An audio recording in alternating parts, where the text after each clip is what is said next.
बिस्मिल्लाहिर्रहमानिर्रहीम। शाहीन कभी परवाज से थक कर नहीं गिरता, पुरदम है अगर तो नहीं खतरा अफ्ताद। अस्सलाम वालेकुम दोस्तों, प्रोफेसर हकीम अली विकास आपकी खिदमत में हाजिर है।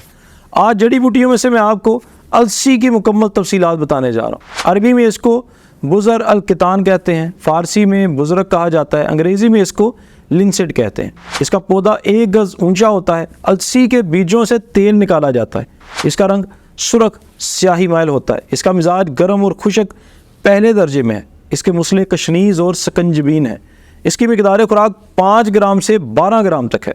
ये बंगाल, बहार, यूपी, मिस्र, रूस, बरतानिया और पाकिस्तान में पैदा होती है।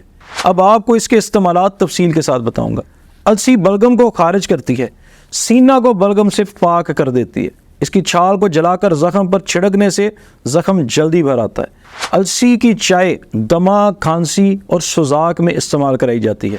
जुमला इकसाम के वर्मों और फोड़े फिंसियों पर इसका ज़माद किया जाता है, जिससे वर्म तहलील हो जाते हैं या पक कर फूट जाते हैं। रोगने अलसी और चूने का पानी हम वज़न मिलाकर जले हुए मुकाम पर लगाते हैं। इसके ये तमाम फ़ायदे इसलिए हैं क्योंकि इसके अंदर मंदरजा ज़ैल अज्जा पाए जाते हैं।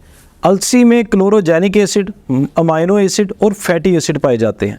अब अलसी से तैयार किया जाने वाला एक नुस्खा आपको बताऊंगा जो हमारा तजर्बा शुदा है। अलसी के बीज 100 ग्राम की मिकदार में लेकर बारीक पीस लें। इस सफ़ूफ में से 10 ग्राम की मिकदार में इस्तेमाल करने से जोड़ों और पट्टों के दर्द से निजात मिल जाती है।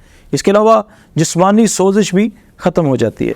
इसके अलावा अगर आप किसी और मर्ज़ में मुब्तला है और हमसे इलाज करवाना चाहते हैं तो स्क्रीन पर मेरे नंबर्स दिए गए हैं।